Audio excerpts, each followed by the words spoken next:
É, gente, nada fica no oculto para sempre. Moraes caiu no grampo fazendo lobby. Isso que a Malu Gaspar do O Globo denunciou agora recentemente não foi, aparentemente, a primeira vez que aconteceu. A Folha de São Paulo, em 2019, divulgou um grampo que o Moraes caiu em 2015, quando era secretário de Segurança Pública em São Paulo. Diz a matéria da Folha de São Paulo. Interceptação da Polícia Federal feita em 2015 sugere que o então secretário de Segurança Pública e hoje ministro do STF atuou informalmente a favor de magistrado.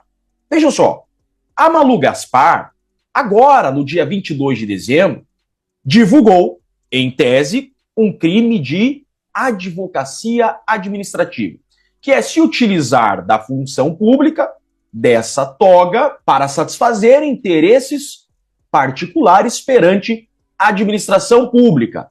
Inclusive, a militância caiu de pau em cima da Malu Gaspar, como se ela estivesse trazendo alguma informação mentirosa. Porém, entretanto, o tempo é a razão da verdade. Em 2015, segundo a Folha de São Paulo, Alexandre de Moraes já havia feito isso. Era secretário de Segurança Pública de São Paulo, do governo Alckmin, e estava advogando, fazendo lobby no STF a favor de um desembargador que estava sendo investigado. Ó, ouça o grampo em que Moraes trata de lobby no STF com desembargador investigado. E a interceptação telefônica está aqui. Alô? Oi, Alexandre, tá bom, galera? Tudo bom? Como é que tá? Como é que tá a luta aí? Estamos aí, né? Entre uma porrada e outra, estamos sobrevivendo. Mas tá bom, eu gosto dele. Eu gosto de animação. E você, tudo bom? Vou mandar isso. Vai terça. Então, pode ficar tranquilo, viu? Eu tive semana passada. Eu até, sim, falei que estava demorando um pouco, eu acabei encontrando o Toffoli. E hoje eu tive com ele aqui em São Paulo, que eu teve encontro dos presidentes e corregedores entre os PRS com ele. E eu fui convidado para dar uma palestra cedinho, bati um papo com ele, então não vai ter novidades. Mas eu te dou. Eu acho que não vai ter problema nenhum, já para o desencargo também redistribuir memoriais, né? Pedir o pessoal redistribuir. E o Gilmar, eu vou falar, o Gilmar vem à noite aqui para esse encontro também. Daí eu troco uma ideia com ele. Mas ele falou que não. Assim, vamos, sabe que cabeça de juiz, essa cabeça louca de vocês, né? Mas vamos tirar da frente, porque eu quero começar a fazer campanha para o PJ, porra. Pois é, não é a minha frente, eu prefiro. Tem que tirar da frente, senão o povo começa a encher o saco, né? Exatamente. Mas aí você pode falar, não vai estar. Não, eu não posso. Eu tô licenciado. Eu vou pedir para fazer sustentação, tá? Para pegar todos os pontos mais importantes. Na verdade, eles não estão. Só uma pausa aqui. Preste bem atenção nisso que está acontecendo. O Alexandre de Moraes estava advogado, assumiu a Secretaria de Segurança Pública de São Paulo, então está secretário de Segurança Pública, mas o escritório continua aberto. Só que ele não pode advogar, mas está advogando. Vejam os autos. Ele está advogando. Esse desembargador está sendo investigado e vai ser julgado o mandado de segurança desse desembargador. Ele contrata quem? O escritório do ministro Alexandre de Moraes. E ele pergunta, você estará lá? O Alexandre de Moraes fala, não, eu não posso, eu estou licenciado. Eu não posso, mas eu vou mandar um outro advogado do meu escritório para fazer a sustentação. É isso que está acontecendo. Só que nos bastidores, o áudio mostra que o Alexandre de Moraes está advogando. Ele só não está dando as caras. Mas ele está advogando. O escritório é dele, está muito claro. Ele falou com o Toffoli, ele vai falar à noite com o Gilmar Mendes. E tem muita coisa a mais ainda. Vamos ver. Sai a pauta. Vamos ver se vai entrar ou vai entrar na outra semana. Não, mas eu já pontuei o que é mais importante para falar. Nós tentamos, tem que bater uma ideia só. Você sabe que por exemplo, se começa a botar coisa de ostentação, ninguém ouve. Mas a questão do prazo, tal. Eu sim, você não entendeu, reforço da peça jurídica, nossa, em prazo, que não pode ter dois. Então não teve mais nenhum caso, assim. O nosso foi tudo absurdo, né? Absurdo é sacanagem. Foi sacanagem da sacanagem, né? Daquele débil do Gilberto, né? Foi tudo. Quem que vai sustentar lá para nós hoje? Vai o doutor Laerte, que é desembargador aposentado aqui de São Paulo, de direito público e tal, amigo lá do pessoal, bom, tranquilo, pode ficar sossegado. Deve entrar e tal, porque o Toffoli é o presidente da turma, então se ele liberou, ele vai faltar, né? Sim. O Toffoli, Gil Matos, que eu vou falar com ele, o Celso, a Carmen e o Teori. O Teori é uma cara que conhece a gente. Então, a Carmen é daí, né, irmão? É daqui, conhece a gente aqui, sabe, conhece minha história aqui, né? Conhece pelo menos. Se você tiver alguém para se lembrar ela só, não é, por exemplo, tentar ver se eu consigo. Essas coisas sempre são. Não vamos bobear no finalzinho, né? Exatamente. Você vai o eficácio, você perguntou, né? Teoria com ela. Não, sim. Não, assim, não, o próprio eu vou falar, apesar de não estar, né? Mas ele vai estar no jantar hoje, dos presidentes, eu vou pedir para o Lewandowski lembrar ele, presidente. Porque o Lewandowski que deu a eliminar, eu fui lá para. Eu falei o quê, né? Calma, que temos que esperar o Joaquim entrar de férias, senão nós estamos fodidos. Porque é louco, daí dia 15 de janeiro, o Lewandowski assumiu, eu fui lá no dia 16. E no próprio decisão, ele já mata, né? Então, eu vou com muito jeito, ver se ele não se incomoda de dar um toque. Ok, daí vamos falando. Nitidamente advogando. Só que não poderia. Senão seria advocacia administrativa. Aí agora, a Malu Gaspar divulga isso daqui. Alexandre de Moraes procurou o Galípolo para pedir pelo Master junto ao Banco Central e todo mundo duvida. Todo mundo duvida. Só que, em 2015, Alexandre de Moraes, licenciado como secretário de Segurança Pública, continuava, segundo o Grampo, advogando. Agora, sua esposa, com um contrato de 130 milhões de reais com o Banco Master, querem duvidar que Alexandre de Moraes tenha interesse nessa causa. Por quê? Porque hoje ele está licenciado da advocacia para ser ministro do STF. Ué, em 2015 ele estava licenciado também para ser secretário de Segurança Pública. Licenciado por licenciado não pode advogar nem na Secretaria de Segurança Pública, nem no STF. Só que o Grampo mostra que ele já fez isso. Por que eu vou duvidar da matéria da Malu Gaspar? Então, segundo o Globo, segundo a Folha de São Paulo, veja que eu estou trazendo matérias jornalísticas. Nada disso foi produzido por mim. Esse grampo telefônico foi divulgado pela Folha de São Paulo em 2019. Essa matéria é da Malu Gaspar. Segundo ela, 6 fontes relataram para ela que o ministro Alexandre de Moraes estava advogando pelo escritório da sua esposa. Agora, sua esposa tem um contrato de 130 milhões com o Banco Master, mas querem duvidar que ele teria interesse em auxiliar sua esposa na execução desse contrato. Fato é que isso só demonstra que precisamos, com urgência, de uma reforma no sistema de justiça. É isso que dá advogados com relações políticas chegarem na Suprema Corte. Nós precisamos que a Suprema Corte seja formada por juízes de carreira. Juízes que, com meritocracia, sem indicações políticas, façam por merecer.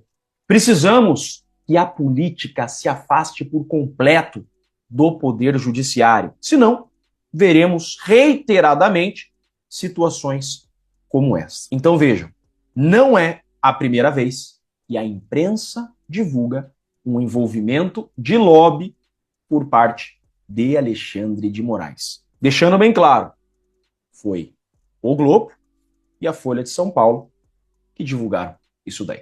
Eu sou Jeff Chiquini, eu sou advogado e deixo aqui um grande e forte abraço a todos.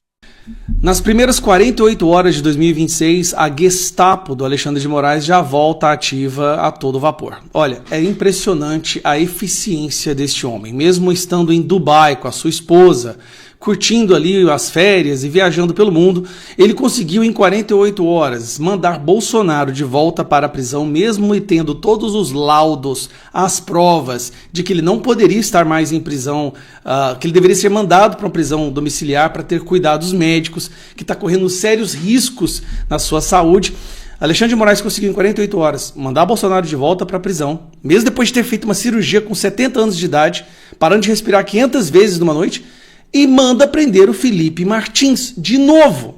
Eu já perdi as contas de quantas vezes Alexandre de Moraes mandou prender Felipe Martins. É uma obsessão pessoal. Felipe Martins, que desde que arrumou a sua lapela, virou um dos principais alvos desse sistema. Mas vamos lá. Por que o Moraes, no dia 2 de janeiro de 2026, mesmo estando em Dubai com a sua esposa, por que ele mandou prender Felipe Martins? Bom, se prepare, porque a lista de pessoas podres por dentro, sem alma, odiadas pelo Brasil, acaba de aumentar. E essa nova pessoa a ser inclusa na lista é este cidadão aqui. Grave bem esse rosto. Esse aqui é uma daquelas pessoas que, se vivesse na Alemanha nazista, seria um dos principais puxa-sacos de Hitler. Inclusive o Jordan Peterson fala que uma grande ilusão que a maioria das pessoas tem é acreditar que se elas vivessem na Alemanha nazista nos anos 30, elas seriam aqueles que lutariam contra a ditadura, seriam daqueles que salvariam a Anne Frank, ou seriam Schindler, mas na verdade, ele mesmo fala que a maioria das pessoas se tornariam cúmplices, se tornariam objetos da ditadura. E um caso óbvio é deste cidadão aqui, ó, Ricardo Wagner Roquette. Agora eu vou te explicar o que foi que aconteceu que levou Felipe Martins a ser preso novamente. Ele já estava preso em prisão domiciliar. Bom, há um tempo atrás saiu na imprensa de que Felipe Martins teria supostamente violado uma das ordens do Alexandre de Moraes ao ter acessado uma rede social. A rede social em questão é a LinkedIn, que não é nem por dizer uma rede social, é uma rede de network de negócios. Mas o curioso é que não foi postado nada, não foi falado qual foi o acesso, qual foi a conversa que ele teve, apenas que houve um acesso. E de onde veio essa informação? E é aí que eu puxo para vocês este e-mail, que é uma das coisas mais nojentas que eu já vi na minha vida. O cara, gente, que fez isso aqui, ele é um coronel aviador da reserva da aeronáutica, que trabalhou no governo Bolsonaro. Eu preciso falar disso aqui, porque é surreal. Esse indivíduo, ele trabalhou no MEC, no governo Bolsonaro, durante algum tempo, foi demitido, porque é um incompetente, tá? É um inútil, e aí foi demitido. Ficou com raivinha, e aí, para extravasar a raivinha dele, ele decidiu que quer mandar o Felipe Martins de volta para a prisão. E como que ele fez isso? Como que esse cidadão aqui, ó, fez isso? Ele mandou um e-mail para o Alexandre de Moraes. E aqui vocês vão ver a coisa mais podre que eu já vi. Cara, isso aqui é surreal. Vamos lá. Notícia de possível acesso à rede social por pessoa submetida à restrição judicial. Pedido de apuração e sigilo do denunciante. Olha o covarde. Vamos lá. Notícia de possível descumprimento de decisão judicial. Assunto, tá? Aí ele repete, né? Venho de forma identificada apresentar ao presente notícia de fato e requerer expressamente a reserva de identidade. Ou seja, pelo amor de Deus, não fale que sou eu que estou denunciando. Mantenha meu nome em sigilo sobre meus dados pessoais e quaisquer elementos que possam me identificar, por receio de retaliações. Retaliações, meu amigo. Solicito que eventual contato comigo ocorra apenas pelos canais informados no cadastro e que minha identificação não seja compartilhada com terceiros. No dia 28 de dezembro de 2025, ao acessar a funcionalidade do LinkedIn, conhecido como Quem Viu Seu Perfil, o sistema exibiu um visitante um perfil identificado como Felipe Garcia Martins. Eu não possuo relação com o referido indivíduo e não houve qualquer interação que justificasse tal visita. Ressalto que não posso afirmar com certeza se o acesso foi realizado diretamente pelo titular do perfil exibido ou por terceiros, porém registro que o LinkedIn apresentou ao visitante com o nome e motivo pelo qual comunico o fato apuração institucional. Aí ele está caguetando o Felipe Martins, dizendo que o Felipe Martins entrou no LinkedIn e foi ver o perfil dele. Aí o Alexandre de Moraes decretou prisão domiciliar para o Felipe Martins e pediu uma explicação para os advogados. Os advogados explicaram que eles próprios entraram na rede do Felipe Martins para fazer coleta, guardar os dados, para caso ela fosse derrubada, caso eles perdessem o acesso, para guardar os dados do LinkedIn. O advogado explicou, olha, não foi, tá aqui, ó. Afirmou que o Felipe estava cumprindo medidas cautelares, que nunca havia recebido uma advertência e que foi punido sem que tenha feito nada. E aqui ele explica que na verdade foi ele, foi o Chiquini, que acessou o LinkedIn do seu cliente para preparar a sua defesa. Ele não publicou nada, ele não interagiu com ninguém, ele acessou para coletar os dados, para guardar os dados que estavam no LinkedIn, para poder fazer a defesa. E depois eles informaram o Alexandre de Moraes sobre isso. Aí vamos para a parte agora, você vai ver o que virou o Brasil. Tá aqui, ó. Decisão do Alexandre de Moraes. Efetivamente, não há dúvidas de que houve descumprimento da medida cautelar imposta, uma vez que a própria defesa reconhece a utilização da rede social, não havendo qualquer pertinência da alegação defensiva, no sentido de que as redes sociais foram utilizadas para preservar, organizar e auditar alimentos informativos pretéritos relevantes ao exercício da ampla defesa. Olha, às vezes, na rede social da pessoa, ela consegue pegar, por exemplo, um print de quando ela estava num determinado local e não em outro que o Alexandre de Moraes estava denunciando. Então, como que você vai provar uma determinada informação que está ali na sua rede social se você não pode acessar ela? O acusado demonstra total desrespeito pelas normas impostas e pelas instituições constitucionalmente democráticas. Aí, de novo ele joga isso aqui, cara. Ai, meu Deus do céu. Em virtude de que, ao fazer uso das redes sociais, ofende as medidas cautelares aplicadas, assim como todo o ordenamento jurídico. Aí, o que o Alexandre de Moraes decide fazer? Decide prender o Felipe Martins. De novo, por causa desse cagueta aqui, ó, essa pessoa, esse aqui. Cara, eu vou falar pra você, eu não tinha condição. Como que eu posso conhecer uma pessoa hoje de manhã e já sentir um nojo por ela dessa forma? O que leva uma pessoa dessa idade, um cara que foi coronel da aeronáutica, o que leva ele a falar, não, hoje eu quero destruir a vida daquela pessoa que eu sei que é inocente? Quais foram os crimes do Felipe Martins? Arrumar a lapela? Usar um Uber, não ter viajado para os Estados Unidos, não ter feito uma minuta, não ter assinado uma minuta, não ter participado de uma reunião. O crime do Felipe Martins foi não ter delatado o que o Alexandre de Moraes queria que ele delatasse. E por isso ele falou, eu vou aguentar todas as consequências. Todas. Todos esses Ricardos que aparecerem da vida dele, ele vai aguentar. E aí a Polícia Federal hoje vai lá, aparece para prender o Felipe Martins. Cara, assim, é muita revolta, o coração da gente não aguenta, a gente vai adoecendo, cara, a gente vai adoecendo com isso que está acontecendo. E aí o Alexandre de Moraes vai lá e fala isso aqui, cara. O acusado demonstra total desrespeito pelas normas impostas e pelas instituições constitucionalmente democráticas.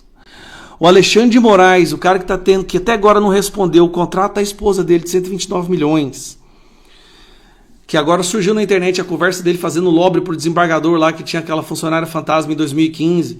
Ele é a instituição democrática. Ele é a democracia no Brasil. E de Dubai, olha a eficiência do cara, de Dubai, ele manda o Bolsonaro de volta pra prisão e manda prender Felipe Martins. Cara, curte suas férias um pouco. Esquece. Para. Que obsessão é essa com o Felipe Martins? Meu Deus do céu, meu Deus do céu. Bogo, ontem o advogado Jeffrey Chiquini publicou um vídeo falando sobre Kaká e Toffoli. Tem um vídeo rodando aí, né? Toffoli é aquele que apareceu uma vez com o zóio roxo, com óculos escuros, assim. Olheira. Foi esse ministro, né? Olheira, é. Apareceu com os riscos na testa uma vez. Acho que foi Olheira. É esse aí mesmo, né? Saiu ontem, o Chiquini publicou um vídeo de uma fala, uma entrevista do Kakai, aquele famoso advogado que apareceu até uma foto de bermuda, né, no STJ, super tranquilo. Tem Kakai... Cara muito influente, né? Umas maletas também. Lembra do Alan, quando o Alan fez uma denúncia? Sim, é um advogado bem influente, né, muito antigo nos tribunais superiores, e o Dr. Jeffrey Chiquini acabou publicando um vídeo remetendo, né, trazendo uma matéria do Kaká importante, interessante. Tá na mão, Edson? Então aperta o play. Gente, o que é que está acontecendo em Brasília? Essa semana vazou um vídeo do Kaká criticando que os escritórios dos parentes dos ministros do STJ e do STF estão dominando o mercado da advocacia em Brasília, nos tribunais superiores. Agora essa bomba. O Cacai entregou o ministro Dias Toffoli, ele caguetou que o Toffoli contou para ele que entregou a relatoria do inquérito das fake news, o famoso inquérito do fim do mundo, ao Alexandre de Moraes, porque recebeu ameaça. É isso mesmo. Quando lá em março de 19, o ministro Toffoli presidiu o Supremo e ele falou: Cacai, você vai ao Supremo hoje? Eu falei, posso ir. Ele diz: eu vou anunciar uma coisa importante que você estivesse lá. Ele anunciou o inquérito, que é chamado inquérito da fake news. Eu falei: Toffoli, é óbvio que defenda isso. Como amigos da corte, você é um advogado mais antigo. É difícil dizer isso, mas somos os mais antigos que atuam no Supremo. E aí eu disse: Toffoli, é óbvio que você tem o direito de abrir regimentalmente, mas dividir para o ministro, distribuir para o ministro Alexandre, fere o juiz natural. Ele disse: eu não posso te dizer nada, só estou te dizendo que está acontecendo muita coisa e que nós estamos sendo ameaçados. Ameaça de quem? Então olha só, eles e sempre eles, e não é de hoje. Então o Cacai disse que ele avisou o Dias Toffoli que não poderia dar a relatoria do inquérito das fake news a Alexandre de Moraes.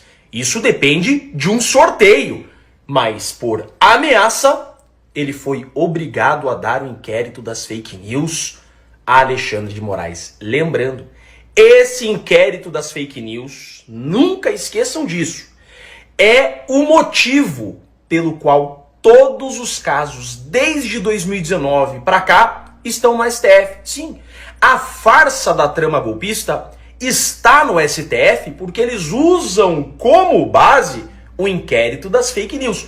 Tudo que acontece hoje no Brasil, eles puxam pro STF por causa desse inquérito das fake news. Inclusive, esse famoso escândalo do Banco Master está agora no STF e o escândalo chegou nesses dois. Não esqueçam, Dias Toffoli voou de jatinho com o advogado do Banco Master. No dia seguinte, ele puxa o caso do Banco Master para o STF sem motivo nenhum. O ministro Alexandre de Moraes tem sua esposa com um escritório milionário de 129 milhões. Ou seja, a relação, o jogo combinado desses dois, segundo o próprio Cacai, é desde 2019. Só que o Cacai trouxe uma informação que é uma bomba. A competência, o inquérito das fake news, tá com Moraes porque houve ameaça. Ameaça de quem? Gente, 2026 está só começando. Será longo, tem muita água para rolar ainda, e eu digo para vocês, será o ano da queda do regime. Eu tenho muitos outros vídeos para soltar ainda. Bogo, eu tenho absoluta certeza que é o ano da queda do regime. Só que isso vai demandar energia, a luta contínua. Nós vamos ter que lutar, porque não vai cair a tua... e o regime caiu. Não. Lutamos para o regime cair. O que Chiquini está fazendo, o que nós fazemos aqui, tantos outros guerreiros que aí estão, né? Nós vamos ter que intensificar essa luta, porque é a primeira vez, de fato, por questões internas, não estou falando de sanção, de tirar visto de ministro, Magnitsky, eu estou falando aqui, Brasil. Questões envolvendo o nosso dia a dia. É a primeira vez que a gente vê essa turma cambalear, se é que sentiram ou estão sentindo todos os efeitos sobre Banco Master, celular do Vorcaro, agora ameaça sobre relatoria do inquérito das fake news. Ou seja, é a primeira vez de fato que o sistema se apresenta nu dessa forma. Boa. Pittoni, é um dos fatos mais graves dos últimos anos essa denúncia do Cacai. Veja, ele diz que o Toffoli ligou para ele comparecer ao Supremo para acompanhar um anúncio. O anúncio seria a relatoria do processo das fake news, do inquérito para o Alexandre de Moraes. E o Cacai teria dito ao Toffoli: ministro, isso fere o processo, o princípio do juiz natural. E o Toffoli falou para ele, mas nós estamos sendo ameaçados. Pera um pouquinho, como assim? O presidente do Supremo Tribunal Federal dizendo, confessando que está sendo ameaçado. Ameaçado por quem? Qual força seria essa com poderes para ameaçar o presidente do Supremo Tribunal Federal? E qual o interesse e por que o ministro Alexandre de Moraes? Quem seriam essas pessoas? Pitoli, o artigo 5º do Código de Processo Penal, que trata do inquérito, nos crimes de ação pública, o inquérito policial será iniciado. Parágrafo 3º. Qualquer pessoa do povo que tiver conhecimento da existência de infração penal em que caiba ação pública poderá, verbalmente ou por escrito, comunicá-la à autoridade policial e esta, verificada a procedência das informações, mandará instaurar um inquérito. Então, qualquer pessoa do povo que tiver ciência de um crime pode denunciar a polícia. Esse vídeo do Cacai é uma denúncia de um dos piores crimes que pode acontecer numa república, ameaça a um presidente do Supremo Tribunal Federal. Qualquer pessoa do povo pode comunicar essa denúncia para a polícia? Sim. Agora, uma coisa sou eu, você, o Barros. Eu entendo aqui que algum senador ou senadores deveriam representar ao superintendente, ao delegado-chefe da Polícia Federal para instaurar uma investigação criminal que ameaça que foi...